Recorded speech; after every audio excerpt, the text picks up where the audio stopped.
teologia, que era sobrinho do rei Uzias, esse que o próprio texto está dizendo que morre, e a partir da morte do rei Uzias, o profeta Isaías então tem a sua experiência com Deus. E quando nós vamos observando os 5 capítulos que antecedem esse texto ao qual nós lemos, quando nós olhamos aqui no capítulo 5, se você está com a Bíblia aberta, vire aí o capítulo 6, volte ao capítulo 5, e nós vamos ver o teor profético de Isaías. Como o profeta trazia consigo a sua maneira de profetizar. Nós sabemos que o texto vai dizer, profeta no original, no hebraico, não é somente aquele que anuncia, mas também o que denuncia. E o profeta Isaías, no capítulo 5, a partir do versículo 8, nós vamos ver assim, olha o versículo 8: ai dos que ajudam casa e reúnem herdade, até que não haja mais lugar, e ninguém como únicos moradores do meio da terra.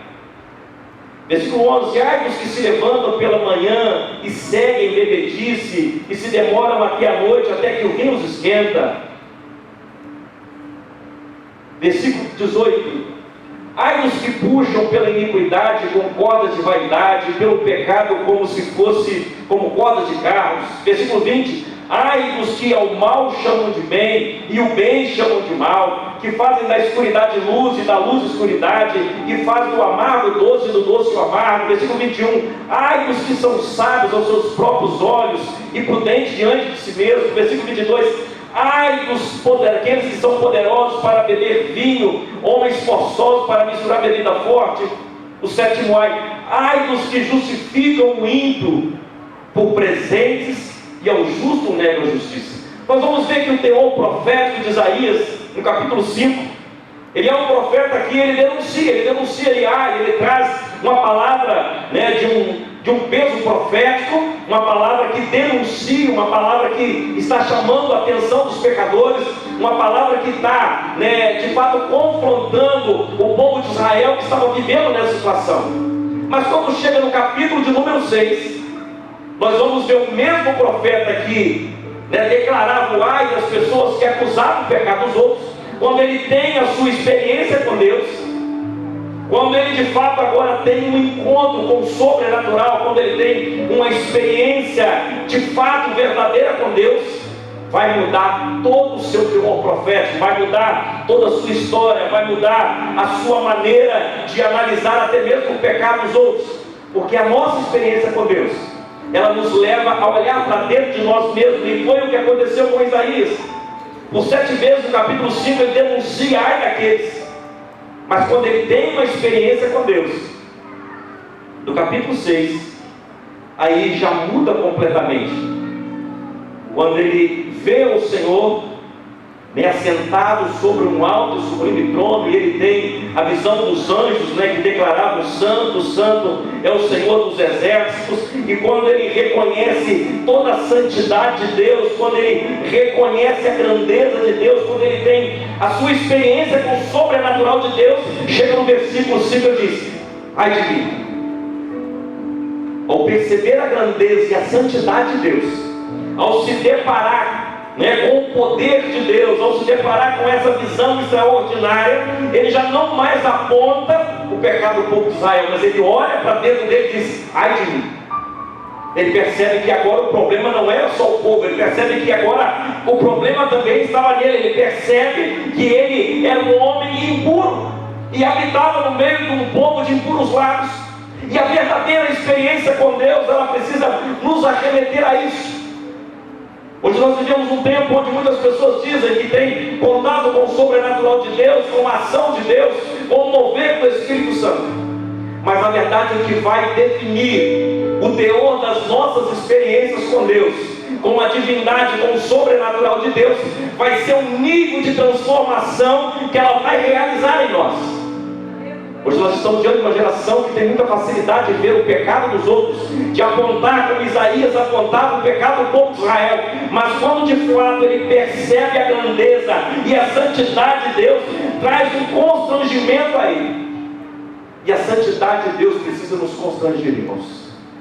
O primeiro passo de uma experiência espiritual é trazer um constrangimento para nós mesmos, é fazermos reconhecer a nossa humanidade, fazer nos reconhecer quão pequenos somos, reconhecer que na verdade é o amor e a bondade de Deus. E depois que ele tem essa experiência, e alguns teólogos vão dizer que só depois que morre o rei Uzias, porque ele era um profeta palaciano, ele vivia no palácio, pela sua estada no palácio, pelo seu envolvimento com o palácio, ele tinha dificuldade de denunciar as coisas erradas que aconteciam no palácio. Mas depois que morre o rei Uzias, ele tem essa experiência extraordinária, essa experiência que leva ele a um lugar que até então ele não tinha vivido, porque a verdadeira experiência com Deus, isso aí é fato. A verdadeira experiência com Deus, ela nos leva a olhar para nós mesmos, olhar quão miseráveis nós somos, como carentes e dependentes nós somos da graça e da misericórdia de Deus. A verdadeira experiência com Deus, ela precisa gerar em nós algum tipo de transformação e precisa nos transformar em pessoas melhores. Quantas pessoas você conhece que depois que diz que teve uma experiência com Deus, em vez de melhorar, piorou? Eu conheço um monte. Aí eu posso atestar sem medo de errar: não teve experiência com Deus, ou a experiência foi só no âmbito da emoção. E tem muita gente vivendo só no âmbito da emoção, e a emoção não transforma ninguém. O que tem poder para nos transformar é a verdadeira experiência com o Espírito Santo de Deus, porque é Ele quem convence o homem e a mulher do pecado. E a verdadeira e genuína experiência com o Espírito Santo de Deus, ela vai gerar um quebrantamento, ela vai gerar em nós uma transformação. E essa transformação vai ser nos transformar em pessoas melhores. Amém ou não amém? Amém. Se não for assim, não faz sentido. Se não for assim, se for só para pular, para rodar no banco, só para falar em línguas estranhas, só para glorificar, não faz sentido. E eu quero crer que Deus esses dias quer nos dar novas experiências com Deus. Esse último e grande avivamento que Deus quer derramar sobre nós essa semana. Semana passada, retrasada, eu e o Clodoaldo por mensagem, e ele me passou um vídeo, de um grande mover que aconteceu de avivamento. Eu falei: irmão Clodoaldo, eu creio que o avivamento que Deus vai trazer nesses dias para a igreja do Senhor vai ser um avivamento de palavra. Porque o avivamento do mover, o avivamento do Pentecoste que nós achamos que tem acontecido nos nossos dias, não está gerando transformação. E eu quero crer que Deus vai avivar a sua igreja nesses dias, através da sua palavra. O verdadeiro e genuíno avivamento dos nossos dias precisa gerar transformação em nós. Porque o que vai influenciar o mundo não é os nossos discursos. Por mais eloquente que seja a nossa fala, o nosso discurso, a nossa homilia, por mais bem pautada e preparada que seja, dentro da filosofia ou dentro de histórias, mas não tem poder para transformar. O que tem poder para transformar é a genuína palavra de Deus. Só ela pode nos convencer, só ela pode nos avivar. E eu quero crer que esse avivamento vai gerar em nós um desejo pela palavra de Deus. E nesse capítulo 6, a experiência de Isaías, e aqui eu tiro alguns aprendizados. O primeiro ponto é que a experiência que Isaías teve, e a experiência que nós precisamos ter com Deus, ela precisa nos levar a olhar para dentro de nós. Então disse eu: é de mim, e vou perecendo. Isaías reconhece que ele estava perecendo, que ele era um homem impuro e habitava no meio de um povo de impuros lábios. Mas os olhos dele viram o Rei, o Senhor dos exércitos, e ao ver ao Senhor a santidade de Deus, ele reconhece o seu pecado. A verdadeira experiência faz com que a gente reconheça o nosso estado de miséria humana. A verdadeira experiência nos faz enxergar os nossos pecados, e ela precisa quebrantar o nosso coração. A verdadeira experiência com Deus, ela precisa quebrantar o nosso coração, por mais de pedra que seja o nosso coração. Quando nós sentimos o toque do Espírito Santo, quando nós sentimos o mover de Deus, o nosso coração se quebranta, o nosso coração ele fica apertado, o nosso coração fica contrito, o nosso coração fica constrangido, e nós reconhecemos o nosso estado de miséria. A verdadeira experiência, no versículo 7, ela precisa nos purificar. Ele diz assim: ele tocou a minha boca,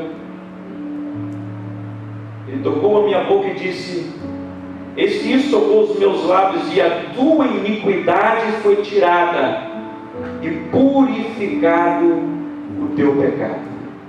A verdadeira experiência é quando Deus precisa nos purificar. A verdadeira experiência com Deus precisa nos levar a um nível de purificação, precisa nos levar a um desejo de buscarmos a purificação de Deus, buscarmos em Deus uma restauração das nossas vidas. A verdadeira experiência nos faz ouvir a voz dele. Versículo 8: depois disso ouvi a voz do Senhor. Se a sua experiência não aguça os seus ouvidos, não te faz ouvir a voz de Deus, não foi experiência com Deus. Porque a experiência com Deus é justamente para aguçar os nossos ouvidos, é para abrir os nossos olhos espirituais. O sentido da experiência espiritual que Deus quer realizar em nós é justamente isso: abrir o nosso entendimento espiritual, abrir os nossos olhos espirituais, aguçar os nossos ouvidos, para que nós então aprendamos a ouvir a voz do Senhor. Ela não pode ficar só no âmbito da emoção. A experiência precisa gerar um desejo de ouvir a voz de Deus. A maioria das vezes nós queremos a êxtase da experiência, nós queremos o arrepio da experiência, nós queremos as lágrimas da emoção da experiência. Mas quando Deus fala, pare com isso ou faça isso, nós já logo falamos: não é mais a voz de Deus. Agora eu confundi tudo. Estava tão bom, eu estava pulando, eu estava sapateando, eu estava falando em línguas, mas quando o Senhor falou: olha, não faça mais isso, ou vá por esse caminho, ou deixe essas práticas, ou faça dessa maneira, ou não faça isso, já que era dúvida do nosso coração. Não foi Deus. Enquanto eu estava me arrepiando, enquanto eu estava me emocionando, enquanto eu estava pulando, enquanto eu estava sapateando no poder, era Deus. Mas quando Ele nos dá uma direção, quando a sua voz vem ao nosso encontro, nos dando uma direção, nos convidando a mudar de rota, nos convidando a uma vida de santidade, na maioria das vezes nós refutamos a voz de Deus, nós não queremos ouvir, ou nós duvidamos se verdadeiramente é Deus que está falando. Isaías, ele percebe que essa experiência agora transforma a sua caminhada de profeta, transforma todo o seu ministério profético. Depois disso ouvi a voz do Senhor que dizia: a quem enviarei? Quem há de ir por nós? Pergunta o Senhor. Isaías, cheio da experiência, eu quero crer que a experiência de Isaías foi algo extraordinário. Imagine você ver o Senhor assentado sobre um alto e sublime trono, Deus abrir os seus olhos espirituais e fazer você enxergar o trono de Deus, as funções de Deus. Eu quero crer que é algo extremamente extraordinário, é algo inefável, inexplicável. E essa experiência convida Isaías. Deus convida Isaías, a partir dessa experiência, a ouvir a voz dele. E quando nós nos colocamos à disposição da voz de Deus, a experiência precisa gerar em nós um desejo de obedecer ao Senhor. A experiência por si só não tem poder nenhum. A experiência por si só não pode fazer nada em nós, porque a experiência é aquilo que Deus derrama sobre nós, mas a resposta àquilo que Deus derrama sobre nós precisa vir de nós. São atitudes que nós precisamos tomar. Reconhecer a grandeza de Deus, reconhecer que a experiência agora precisa nos levar a um desejo de obedecer. E Isaías não questiona a voz de Deus. Ele diz: eis-me aqui, envia-me a mim. Será que as experiências que você tem tido com Deus, que eu tenho tido com Deus, têm nos levado a esse âmbito? Ao âmbito de ouvir a voz de Deus de forma muito nítida, nos perguntar: a quem enviarei? Os dias que o profeta Isaías estava profetizando sobre Israel, dias muito parecidos com os nossos dias, onde os valores estavam invertidos, onde o povo estava caminhando para a degradação espiritual, para longe de Deus, onde os costumes do povo santo estavam se perdendo, onde o cativeiro já estava anunciado, onde inevitavelmente as consequências do pecado iria destruir o povo de Israel. Isaías se levanta como uma voz profética, mas a sua voz profética passa a ter um outro teor a partir daquilo que ele experimenta de Deus. Deixa eu te dizer uma coisa: o que vai fazer a diferença na nossa caminhada com Deus vai ser a resposta que nós vamos dar às experiências com Deus. Talvez o que nós estamos vivendo nesses dias e que os nossos olhos têm visto no cenário igrejeiro, no cenário cristão, são pessoas que só ficam no âmbito da emoção da experiência, da êxtase da experiência, mas não se posicionam para responder ao chamado de Deus. E Deus, Ele nos comissiona, Deus, Ele nos convida, Deus, Ele nos chama. Deus, Ele cria situações na nossa caminhada. Ele faz a gente experimentar o sobrenatural dEle, para criar uma situação, para nos convidar. A quem enviarei? Quem há de ir por nós? E essa pergunta que Deus faz a Isaías, ao profeta Isaías, ela está ecoando por quase 3.000 anos e chega nessa tarde, nesse local a qual nós estamos. Quero crer que o que te trouxe até aqui são experiências com Deus. E as nossas experiências são as mais diversas. Alguns têm visões, outros revelações, outros não veem nada, mas é gerado no seu coração uma crença e ele tem a certeza que Deus está lhe comissionando. Mas o que vai fazer a diferença não é a diversidade das experiências, mas é a resposta às experiências. Aleluia! É aquilo que nós vamos fazer a partir da experiência. É como nós vamos responder ao Senhor. A quem enviarei? Pergunta o Senhor. E não tem outra resposta. Nós não podemos dar outra resposta ao Senhor. Se é que um dia nós tivemos uma experiência com Ele, se é que um dia nós fomos alcançados por essa graça inefável, incalculável, inexplicável, se é que um dia nós tivemos uma experiência com Ele, eu quero crer que a nossa resposta não pode ser não. Nós não podemos fugir desse chamado. E Deus anuncia a Isaías, no versículo 9, toda missão que Deus tem para nós, ela é específica. Toda missão que Deus tem na minha e na sua vida, ela é específica. E Deus diz a Isaías, versículo 9, já caminhando para a conclusão dessa palavra: então disse ele, Deus Todo-Poderoso, vai e diz a este povo: ouvis de fato e não entendeis. Olha como é atual o direcionamento que Deus está dando a Isaías. Olha como o povo de Israel naquela época estava muito parecido. Hoje nós estamos diante de muitas vozes, onde as pessoas ouvem muitas coisas, onde muitas coisas são ditas. A palavra de Deus tem sido pregada, a palavra de Deus tem sido anunciada, mas o problema é que as pessoas ouvem, mas não conseguem entender.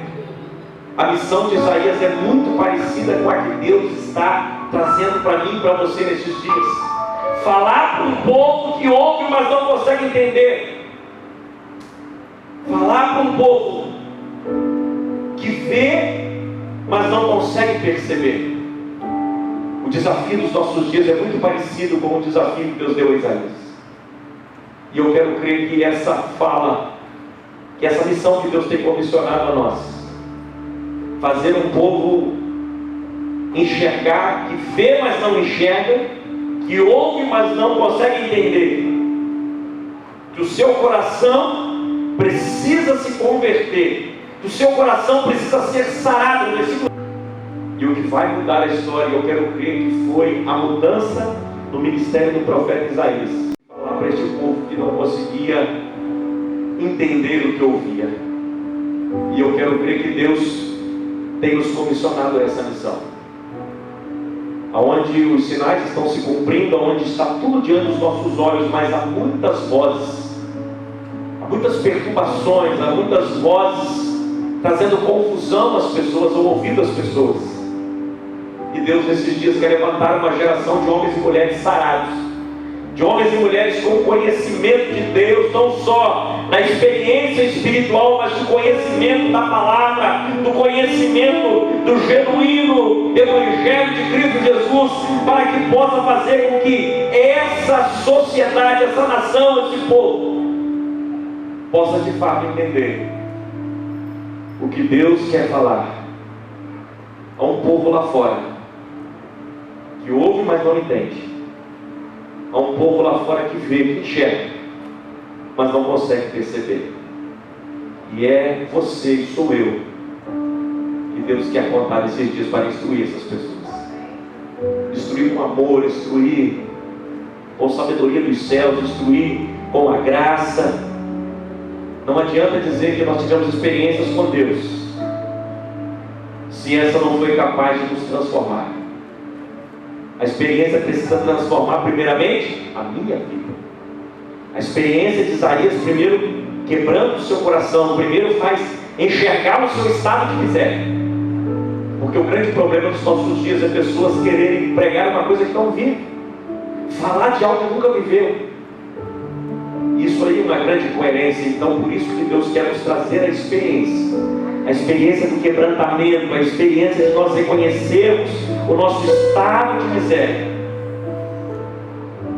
reconhecermos que nós precisamos da ação direta, transformadora de Deus, para que primeiro abra os nossos olhos espirituais, para que primeiro aguce os nossos ouvidos espirituais, para que nós então possamos entender o que Deus está nos convidando, o que Deus está nos chamando, o que Deus está nos direcionando, a missão a qual Ele está entregando a nós.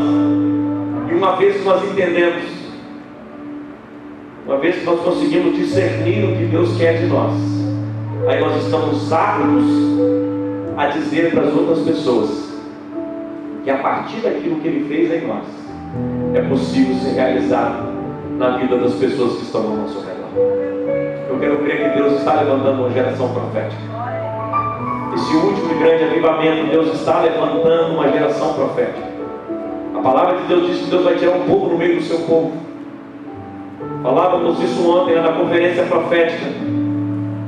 O que Deus quer levantar uma geração profética nesses dias é uma geração pautada na Bíblia, uma geração pautada na palavra, uma geração de princípios bíblicos, uma geração que de fato tenha fome pela palavra de Deus, que queira conhecer, que a partir do conhecimento adquirido da palavra de Deus, vai resplandecer lá fora, aonde nós estaremos inseridos. Nós vamos conseguir resplandecer aquilo que de fato Deus está realizando em nós.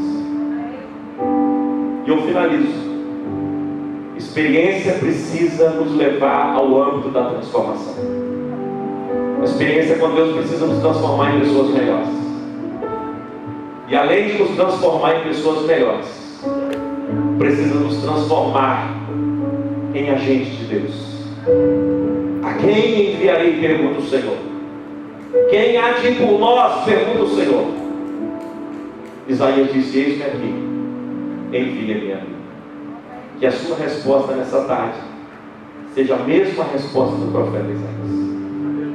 Talvez, mas eu não estou vendo nada, eu não estou sentindo nada. Você não tem que ver nada, você não tem que sentir nada, você tem que crer que Deus está te comissionando. Você precisa crer que Deus te comissionou. Você precisa entender que a sua vida não é obra do acaso, que Deus tem um projeto na sua vida e através da sua vida. Você precisa entender que essa reunião, essa tarde, estava marcada na agenda de Deus muito antes de você desejar estar aqui. Deus já havia preparado a palavra, Deus já havia preparado tudo para que você viesse se quebrantar e entender o projeto de Deus. A sua vida, a minha vida, ela só vai fazer sentido se as nossas experiências com Deus, com o sobrenatural de Deus, com a divindade, com o mover do Espírito Santo, se ela nos arremeter ao chamado, ao envio, à grande comissão que o Senhor espera de mim e de você. Que você possa refletir nessa tarde, nessa palavra. Porque na verdade a gente fala, mas quem convence é o Espírito. A gente prega, mas quem tem o poder de fazer você entender o Espírito Santo de Deus. Que o Espírito Santo de Deus te leve ao âmbito de buscar novas experiências nesse ano de 2021. Mas experiências transformadoras, restauradoras, regeneradoras. Experiências que vai nos levar ao nível do confronto. E nós vamos entender que o chamado precisa estar em primeiro lugar. E Deus vai te enviar. Ou seja, Ele vai te usar onde Ele já tem te enviado. E eu quero crer que Deus já nos enviou. Nós já estamos no lugar certo. Nós já estamos no lugar onde o nosso chamado vai se desenvolver. O que falta é dizermos para Deus: eis-me aqui, Senhor. Usa-me segundo o teu querer e segundo a tua vontade. Eis-me aqui, Senhor, para que se cumpra o grande projeto do Senhor. Você pode dizer amém?